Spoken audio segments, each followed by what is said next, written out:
Good afternoon and welcome to Insight Memory Care's Care Partner Training for February. Today we're talking about dementia and firearms, navigating a difficult situation. Insight's mission is to provide specialized care, support, and education for individuals in all stages of memory or cognitive impairment, their partners, and the community. In our vision, a community of those living with memory and cognitive impairment and their care partners can achieve the highest quality of life. We're a leader in dementia care in Northern Virginia. Insight is a nonprofit that was started 41 years ago to support families on their dementia journey.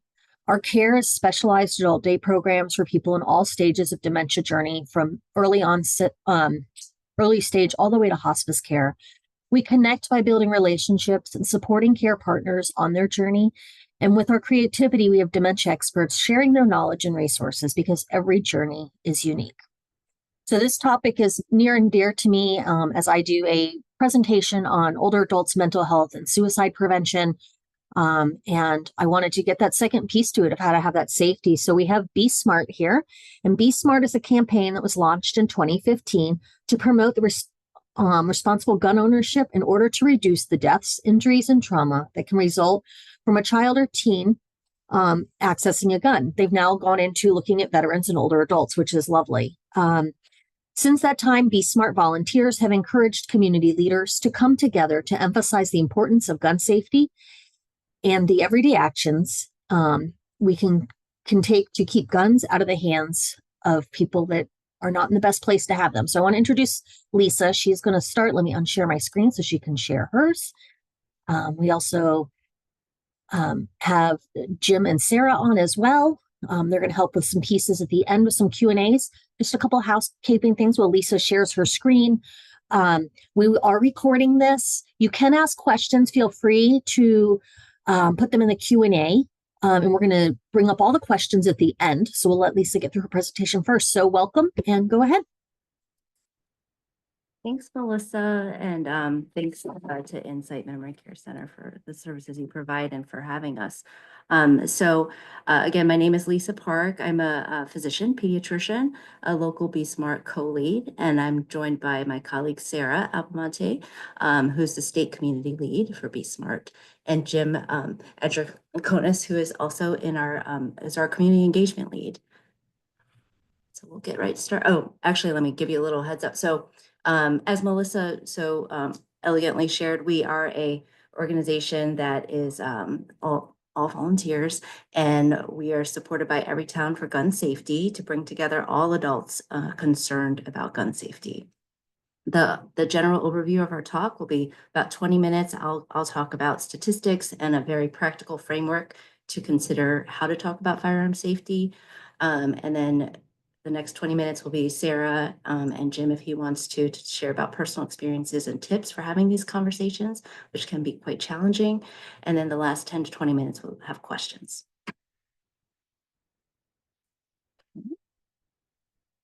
So whether you're a gun owner or not a gun owner, we can all agree as caregivers, we all want our loved ones to be safe. We each have the right to make responsible decisions about how to keep them safe, how to protect our homes, our families, and communities, including whether or not to have a gun in the home. But I think we can all agree that if we can prevent even one gun death or injury, it is our responsibility to do so. So what do we know about dementia and firearms? What are some useful ways to think about it? Well, most Americans support limiting firearm access for those whose mental illness causes them to be a risk for themselves or others. However, there's been little discussion about people with dementia and firearm access. For persons with dementia, discussions about firearm access is strongly parallels to discussions about driving. So if you think about that conversation about when to take the keys or give up the keys, it's a very similar safety framework. We also know that firearms in the US are common and dementia is increasingly common. A third of all adults aged 65 years or older own a gun. And a study in 1999 showed that 60% of persons with dementia live in a household with a firearm. About 1 in 9 people aged 65 and older had Alzheimer's dementia, And we know there's other kinds of dementia as well. So this is a growing concern. When people with dementia have firearm access, that can pose a safety risk to their families, their caregivers, and themselves. They may have delusions about home intruders. There may be confusion about the identity of people in their lives, and straightforward or non-straightforward medical conditions can also affect their ability to handle a firearm safely, like lack of balance, mobility issues, or poor eyesight, just to name a few. This was a study done in 2020 in the Journal of American Medical Association. And they surveyed 124 caregivers about what would their top concerns be if a person with dementia, a loved one, had access to a firearm. And it basically showed that the top concern they had, the most likely concern, was that the person would accidentally harm themselves or another person. Their second most likely concern was the person would harm themselves on purpose. And then the least likely concern would be that they would harm another on purpose. So we have these concerns, and there is supporting data behind these concerns. We know that access to a firearm increases the suicide risk threefold for all family members in the household. And there's this particular unique role that firearms play when we talk about suicide prevention. I also want to talk about veterans, and that many of our seniors are veterans, and veterans have a higher risk of suicide as well. Between 2002 to 2021, nearly 87,000 veterans died by gun suicide. And if you think about that number, that is actually 16 times the number of service members killed in action over the same period. And these are preventable deaths. Veterans are 3 times more likely to die by gun suicide. And this is the highest it has been in the last 20 years. So I am a medical provider, but you don't need to be, but use us as a resource, right? You go to all these doctor's visits, and they can serve as a neutral and knowledgeable third party in the discussion that you have with your loved ones about firearms. This same study that I showed you the graph from showed that few caregivers of persons with dementia reported ever receiving counseling about firearm safety. And so that is, a failure on our part as healthcare providers, but don't be afraid to bring it up. Often healthcare providers are worried that they don't want to ruffle any political feathers, bring up things that may be awkward. However, they are very willing to talk about it because especially they can bring up the medical safety issues as well. So don't be afraid to ask and involve us. So there are definite concrete actions that you can take to help someone who can no longer safely have access to a firearm. Talk about secure storage in homes and in vehicles. So that means firearms and ammunition should be unloaded, locked, and separate. Store a gun outside the home or give the keys, and I'll talk a little bit more about that later, different options. Use the extreme risk protection order or substantial risk order, that's what it's called in Virginia, if needed. Again, I'll talk about that more. And then raise awareness. So coming to this talk is a great step to raising awareness. Be Smart is the helpful mnemonic, and it provides a framework to think about what we can do to keep people safe with dementia, or anyone really from firearm injury. So the S stands for secure all guns in your home and vehicle. M is for model responsible behavior. A is ask about unsecured guns in other homes.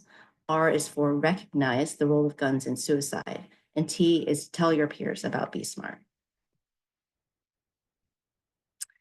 So S, secure guns in homes and vehicles. Personal or household gun ownership triples the suicide risk, as I mentioned before. So just having the gun in the home triples your risk.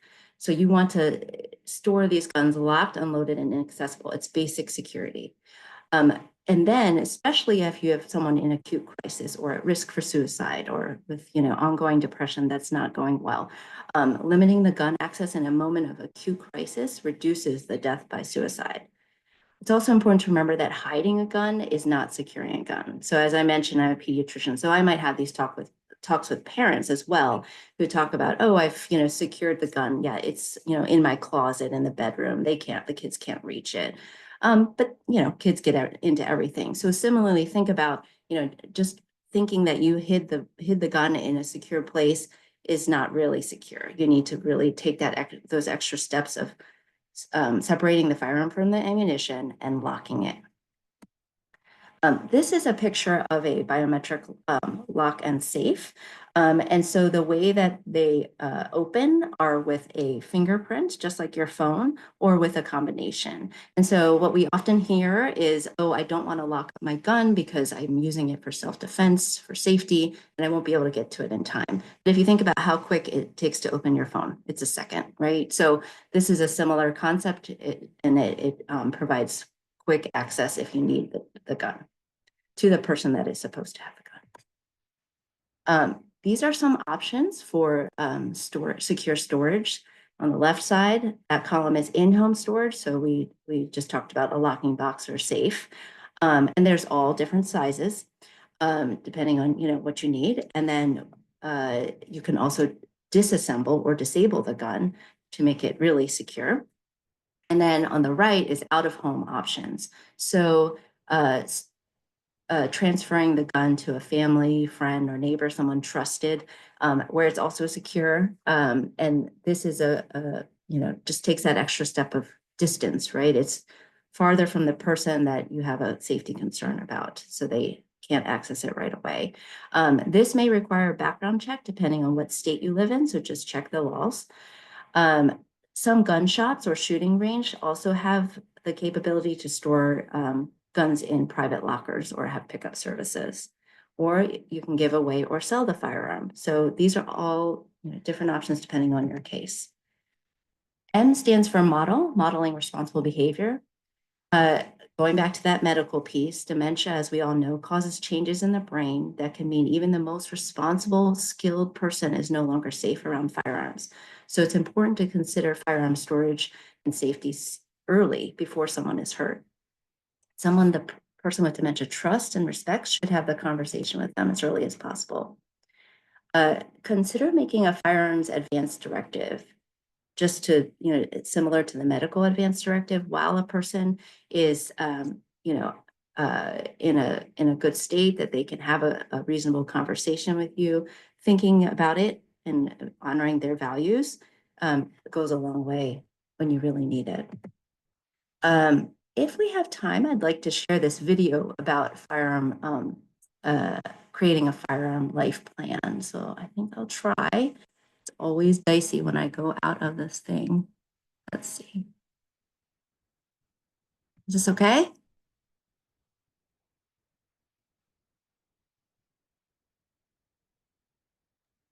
Lisa, maybe, yeah, there you go. That's now the whole screen. I'm not getting any noise though. Any audio. Ooh. Okay, you can't hear that? I'm not hearing anything. Okay, that's okay. I'll just go back to the slide. Sorry about that.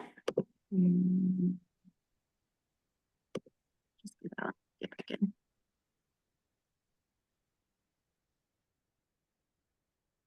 When you go back in to share, Lisa, it may give you an option to include sound before you share. There should be a box, so look for that. Okay. Thank you.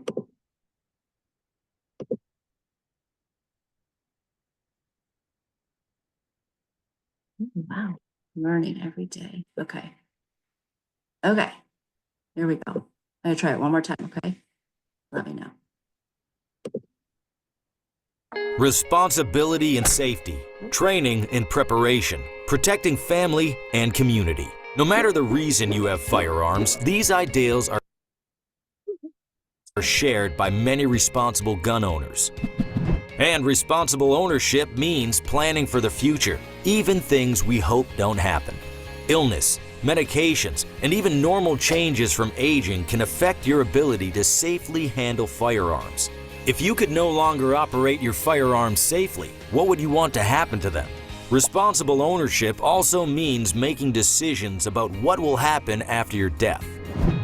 The Firearm Life Plan was developed to help you think about these important questions and protect your family from the burden of making difficult decisions without your guidance. A Firearm Life Plan is a voluntary, personal plan made between you and those you trust. You fill the documents out yourself and share them only with those you choose.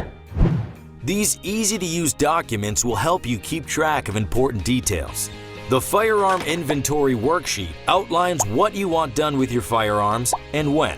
And the Legacy Map lets you share the importance of firearms in your life and preserve your memories. You can't plan for everything life throws at you, but you can plan how you respond. And again, the Firearm Life Plan documents are for you and only those you want to share them with. We don't save any of your information. A Firearm Life Plan will help you and your loved ones be prepared. Find out more at www.firearmlifeplan.org. Okay, great. Figure out how to get out of YouTube.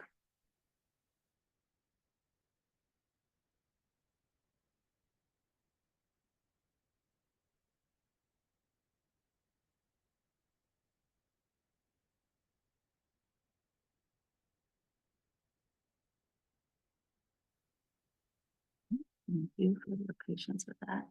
Okay, so this is a great resource, firearmlifeplan.org, and they offer things like this. This is a firearm advance directive, basically saying, when the time comes that I can no longer make the best decisions for my safety, I want my family to do whatever, and then you can come up with that with them. And then this is an example of a firearm inventory that's also on that website. Very useful because it just methodically goes through the different firearms that might be in the household, where it is, and who will get it if, when that time comes, and where it will go and when. So, again, having this conversation and making these decisions with your loved one before you get to the level that you're really worried is just can only help you. Okay. A stands for ask about unsecured guns in other homes. Make it a part of a general safety conversation. You're probably already thinking about all of these safety issues like appliances with automatic safety shutoffs, right? Fire alarms, well-lit hallways to reduce falls. Firearms is also part of that discussion. So, having just kind of normalizing it by putting it within the safety framework really helps. And then the other thing to consider is if your loved one goes to other homes, or if you're just even visiting on vacation or holidays, asking friends, family, fellow caregivers about safe, secure storage. One way I do this is sometimes it's easier in text versus a face-to-face conversation. So you can just text, say, hey, if you have any guns, are they, securely stored? That way you remove any judgment about it and you don't have to have that, kind of discussion back and forth about the guns. It's really just securing the guns. That's all that you really want to know. And just remembering that 2/3 of gun owners have at least one loaded or unlocked gun in their home. So it is something that, is not rare. It's pretty common. So talk about it. R stands for recognize the role of guns in suicide. Most people who attempt suicide do not die unless they use a gun. The lethality rate of a suicide attempt with a gun is 90%. So 90% of the time someone tries with a gun, they will die, which is much higher than the fatality rate for any other means. All the other means combined, pills, overdose, whatever, is less than 4% of lethality rate. So that is a huge difference. So think about if you can remove the gun out of the equation, you are really saving someone's life. I like this slide because it gives you an idea of the continuum of options that you can think about from left to right. Left being with the least secure, but still okay, baseline, to all the way to the right, which is getting the gun out of the home and actually filing an extreme risk protection order. So as you go to the right, the firearm that you're worried about endangering someone's safety gets farther away from the person, harder to access. But But then it's also, the actions on the right are, more complicated but doable. So it goes again from in-home storage, which we talked about a lot, to giving the keys to the storage device to a trusted friend or family member, or changing the combinations. The middle is out-of-home storage. Back to that table that I showed you, voluntarily storing firearms outside of the home, such as with a gun dealer or a family member. There are maps online of gun storage facilities, such as gun dealers that make it helpful, make it so you can find a place. Voluntary prohibitor law. So certain states have this. Virginia is one of those states where individuals who know they are at risk for suicide can voluntarily block themselves from purchasing, and in some cases possessing a firearm for a limited period of time. So it's so there's a legal process for it. And then an ERPO, extreme risk protection order or substantial risk order, allows loved ones or law enforcement to intervene by petitioning a court for an order to temporarily prevent someone in crisis from accessing guns. And the final letter is T. Tell everyone you know to be smart. This is critical. You think that you can't do anything, but you actually can by just telling people and talking about it, and planting that seed of, okay, I need to have this conversation, and learning about ERPOs or voluntary prohibitor lists, whatever your options are, so that you're ready. Okay, and at this point, I'll hand over the conversation to Sarah, who talk about having the conversation.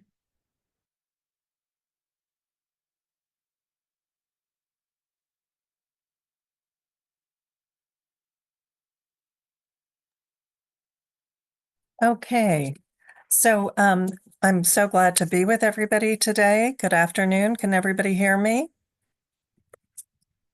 Okay, good. Thank you for including me in this webinar. My name is Sarah Albamonte, and I'm the Community Engagement Lead in Virginia on the issue of firearm safety. I work extensively with Lisa, and we've worked for many years to do presentations just like this, and it's just really an honor to be with you today. So I'm here to talk about a few personal experiences that I have had where seniors and dementia, but also caregiving for seniors and guns has come up as an issue in my family. So I'm going to go through 3 scenarios that have happened to us. And one concerns my grandmother, one concerns my mother, and one concerns my sister, and each of the scenarios is quite different. So to begin with, my first recollection on the issue of firearm safety around seniors came when I was about 12 years old. My grandfather had been diagnosed with lung cancer. And in those days, that was really a serious diagnosis, as it still is, of course, today. But today we have many more treatments. And in those days, they really didn't have many options for treating cancer. So he had lost his wife. He was in grief from having lost her a few years before. And, this diagnosis came as a real surprise and, meant that his life was going to be much more limited than he thought it was going to be. So, and the issue there was that he had owned guns all his life. He was an avid hunter. It was a huge recreational activity for his family. He owned several rifles and also a handgun. But culture of safety, and fortunately in his family, was very high. But we still were concerned because he was, obviously very depressed with the diagnosis, was still dealing with the grief of losing his wife. And, we were really concerned. My family was really concerned that in a moment of, depression, desolation, he would make a decision to end his life before its natural end. And so I was really proud of my father because he went to talk to him about it, and to recommend that, maybe this was a good time to safely, securely store the guns or even remove the guns from the house. Um, and I'm really pleased that my grandfather agreed. He saw the wisdom of that. He knew he was depressed, and he wanted to focus his last years or months, on his family relationships and putting his affairs in order. And so, we wanted to encourage him and support him in challenging the disease, in any way that he saw fit. So that conversation went very well, after my father talked to him, and he did agree to secure the guns, unlocked and unloaded in the house. And in addition, some guns were taken out of the house. So that was a really positive, discussion. But I also had another situation, and that was with my mother, his daughter. She inherited, after my grandfather died, all the rifles that he had had. She kept them in her house. She lived in a very remote place in Massachusetts all by herself, and in a little town of about 92 people. And there was only one sheriff. And so she was really concerned about her safety, right? So she had a long driveway. You would never see anything happening there. If somebody who wanted to do her harm went up the driveway, it's about a mile long. So she was really isolated. But the issue came up as she grew older. She was in her 70s. I, at that point, had young children. And so there came a point where I really had to talk to her about how she was securing her firearms, because we were going up there during the summers to visit with her. And, so I called her up on the phone and I said, Mom, we've got this upcoming visit. We're coming up for the first time to spend the summer with you. And I know that you have guns in the house. And so I want to know what you've done to safely secure them. And her response to me was, oh, well, I've got a rifle under my bed. And, that's where I keep it. And I think it's fine to have it there. And I had to really push back. I was like, I've got young children, and they're super curious. And she was like, oh, no, they'll never go up in my bedroom. They'll never go look under my bed. And I was like, no, Mom, that's definitely a possibility. And, could you ever forgive yourself if something happened? You wouldn't be able to. So I finally prevailed upon her, but I had to be really, pretty adamant about it. And I finally said, if we can't agree about this, then, we're going to have to not come up and visit. It'll just not be possible. So she finally relented and, put her rifles into a secure closet that had a lock that required a key to open it. And she kept the ammunition separately stored. And so that was really, another successful talk that I had to have with her. Later on, about 10 years later, she would develop dementia. And so that was about in 2008. And it took 10 years before she died. So she had 10 years of progressive dementia. And we did have a doctor, diagnose her, and it was told to her that, she did have Alzheimer's. And so we had to really watch her in a number of different reasons, for a different number of different reasons of her capacities. And I just want to bring up again, as Lisa pointed out, the similarity of having a conversation about firearms is so similar to the one about owning a car. And so I'm going to talk a little bit about what happened with my mother and her car. So my mother was very well educated. She was extremely competent, not only firing a gun, but driving a car. She had been taught by a race car driver how to drive. And well into her 80s, people were having her be their chauffeur, basically. She was the older person in her neighborhood who drove everybody around because she knew and could do it so well. And so when we got to the point where, it became really obvious that her capacities were diminishing and she really wasn't able to safely drive a car, we had to have that talk, and unfortunately, in that case, it really didn't go well. She was in total denial that she had lost any capacity to drive a car. And, she just really didn't want to cooperate. We just couldn't convince her. So we talked, she was living in an assisted living area of community at that point in Massachusetts, and we were in close touch with the people there. And, we tried to have meetings with her and so forth and so forth. And at one point, we really, it was time. She had to stop driving. So we took away the keys, and she just went ballistic. She didn't accept that. And then another time we said, well, we'll just take away the whole car. We'll just drive it off the lot. We'll tell her that, one of us has it, and that's going to be the end of it. She's not going to be able to drive. And so lo and behold, because she was kind of a battle axe, she just wasn't going to let anybody tell her what to do. She went out and bought herself a new car.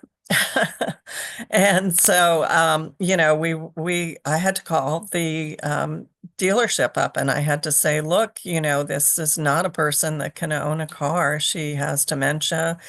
And they were like, you know what? We really kind of suspected that. And fortunately, they were extremely kind and they were able to reverse the transaction. But it just goes to show you that, some of these conversations can be extremely difficult. So, the next recourse was that we had to go to her doctor. And this was a neurologist. It was the neurologist who had diagnosed her with Alzheimer's. And I called him up and I said, look, this is what we're dealing with. We really need to make sure that she cannot drive.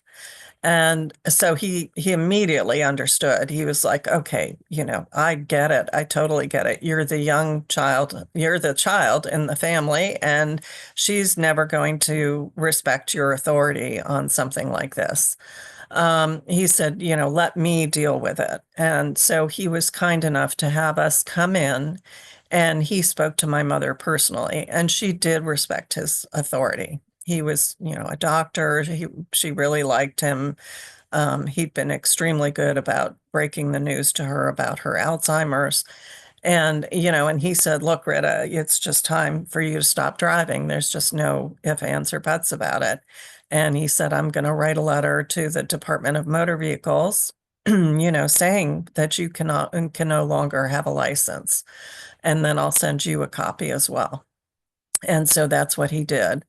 And that was the way that we were really able to make, the separation between her and her car.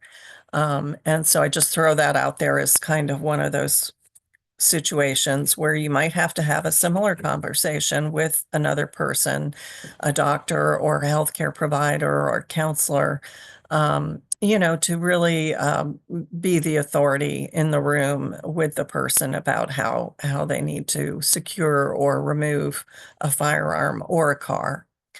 And then another situation that I wanted to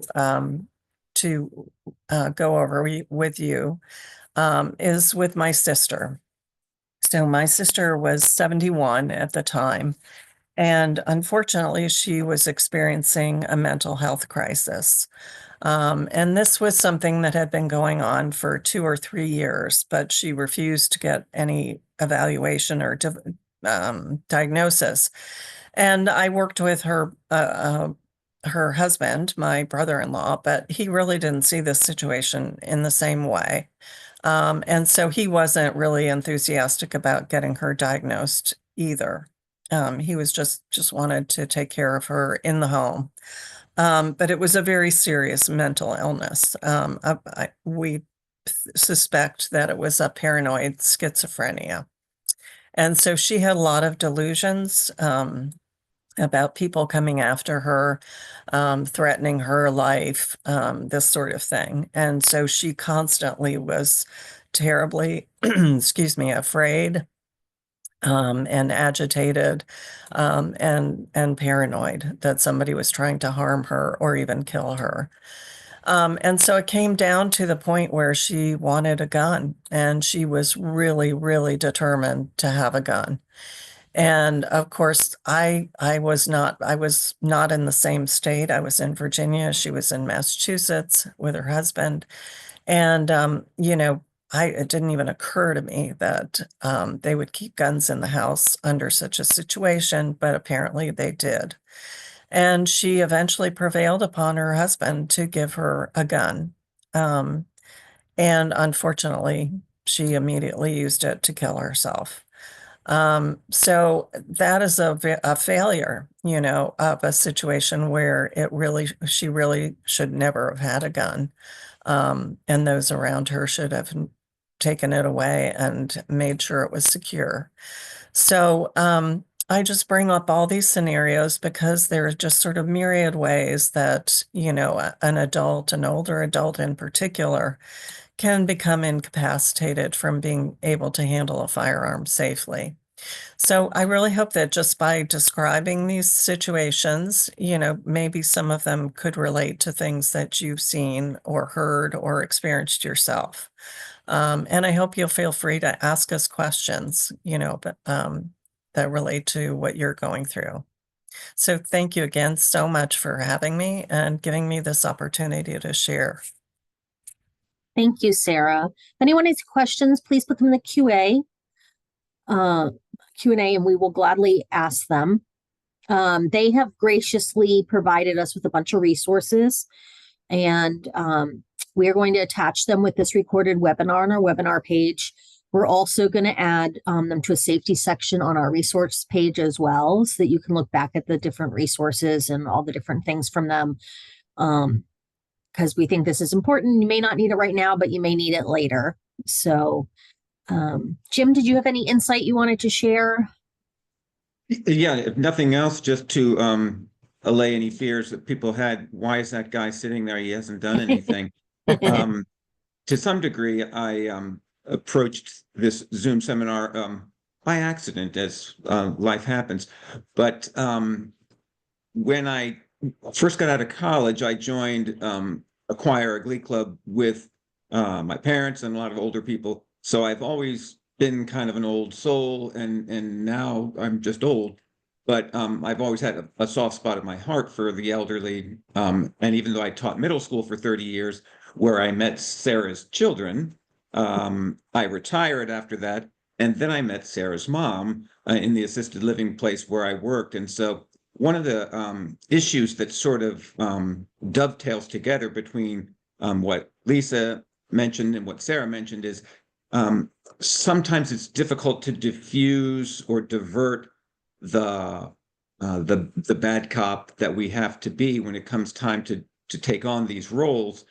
And I can see when perhaps interviewing a caregiver that might be coming into the home, that not unlike what Lisa was describing with a play date with a child, a juvenile, you might ask about allergies and so forth. But here, when interviewing a caregiver, you might, say, Mom, I think, or you could even tell the caregiver to ask, are there guns in the home for his or her own safety? And that would be a way to at least introduce that issue that, Mom, that's something that, we may have a difficulty getting a caregiver if they know about these guns. How are we going to secure these guns and so forth? So that was one thing I wanted to mention. Thank you. So I have a question for you, for any of you to answer. If you had a loved one that was older and they kept talking about, say they were in the military and they're talking about their weapon and they're like, I've got to go find it and I've got to get it. What do we do?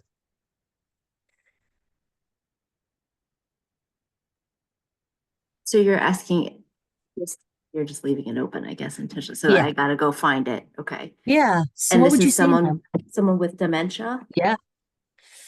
Okay. So I obviously Jim and Sarah, please chime in. But I mean, I guess I would just start with kind of the basics and say, oh, what makes you say that? So you can get at the underlying, or is there some depression, some suicidal thoughts, or are they concerned about their own safety? Like Sarah's example of her mom, living in this small town with and she feels like isolated and she won't be protected, because then there are other measures, right? So that you can talk to with your loved one about safety and protection that doesn't necessarily include a gun, right? So there's many different ways it can go, I guess, based on where the motivation is coming from, that, for that question. Yeah, I I'm would sorry, say, we had, I was gonna say we had children come to the door who wanted to see my snowman in the backyard. Melissa, your question was, they had a gun and they're asking you, hey, what happened to it? Is Yeah. that Yeah. right? Yeah. Kind of, I have my weapon. I was in the military. I need to go get it. Like, how do we approach that? Because a lot of people with dementia, we're meeting them where they're at in their reality. And to them, they're back in their 30s and they might be on a base somewhere. And so how do we deal with that? Yeah, well, and one of the I'll things we address did with, that a little bit. oh, go ahead, Sarah. Well, one of the things that I really admire about the presentation that Lisa gave is, the idea of having an advanced directive for firearms and that whole website that kind of gives you a firearm life plan. That would have been very helpful in my mother's situation, because even though they were stored in a locked closet, the time came eventually for those guns to be given away. And, it became a real bone of contention among the people that were inheriting her things. So, those conversations can be difficult, and a life plan can really, make that better. I think anytime that you do secure a gun, after you've had that conversation that we were talking about, where you do get their cooperation to put it in a secure location or remove it from the home, I would recommend writing it down and, just having like a memo that and I had to do this with my mother many times. There were many situations. We would make a decision together, but I knew that, maybe 5 minutes later, she wouldn't be able to remember that we had come to an agreement about something. So I would write it down and I would have her sign it. We would both sign it and date it. And so for some of these things, you might, where you've already stored the gun from a previous agreement, if that person, you can sit them down and say, we had this discussion, we did put your guns in a secure location. We decided that there were other ways that we could help you feel safe. And they might say, oh, I don't remember saying that, or I don't remember doing that. And it's at that point that you pull out the paper and you say, well, here's the memo that we wrote about it. And here's your signature. So we definitely did do this. And, you're going to need to trust me that we did this. And it's that trust, that's so important, either with caregivers or family members or everybody that's involved. So I hope that helps a little bit. Yeah, that is helpful. And I didn't get to look at all your resources. So another question I have is, you were saying there are places that you can safely store guns, at ranges and stuff like that. Is there a master list somewhere, or do caregivers have to call around? Let me share our resource slide and then Okay. I'll answer a little bit more. Perfect. Thank you. Can you see it? Oh, Yes. no? Okay. So these are, there's more resources than this, but this is like a lot of the good ones. So of course, the 988 suicide and crisis line, if you're in crisis or worried about someone, Lock and Talk Virginia. So that is to answer your direct question about kind of where to store or how to get gun locks and things like that. Lock and Talk offers free gun locks. They're cable locks and trigger locks, not safes. through the county CSB, the Community Service Board, and they also offer safes for medicine and things like that. So anything that you would need to secure out of the concern for safety for someone, they can help with that. Then there's other Veteran Crisis Line, the Firearm Life Plan, Safety and Dementia. The Alzheimer's Association also has a great webpage on firearm safety. There's no master list like nationwide of all the places you can safely store your gun. I've been able to find different states that have those lists, but I haven't found one for Virginia. So I guess I can send you the slides later, Melissa. And then That'd be there great. is Thank you. links for certain states. So then at least you have an idea of like who to ask. Perfect. Mhm. Thank you very much. This has been lovely. I really appreciate you guys doing this for us. I haven't had anyone pop up any Q&A questions, so you did a lovely job giving them all the information. But we do have this recorded. We will have all the resources for you guys. Give me till the beginning of next week to get it up on our website. I know there's also going to be a blog written by a lovely partner. There's Amy as well. I'm going to share my screen real quick here to close out. So next month for our care partner presentation, we're actually talking with Dr. Ellen Clark, and she's going to talk about neurodegenerative decline and how to be proactive with it and how to maintain yourself where you're at and decrease decline. So that'll be our talk next month on the second Wednesday from 1 to 2:30. But know that we have lots of presentations, support groups, and events going on. So you're more than welcome to go to www.insightmcc.org/events. If you have specific questions for me and you need anything, I do free consults. Again, my name is Melissa Long. My email is up there along with my phone number and extension. And you can reach out to me that way as well.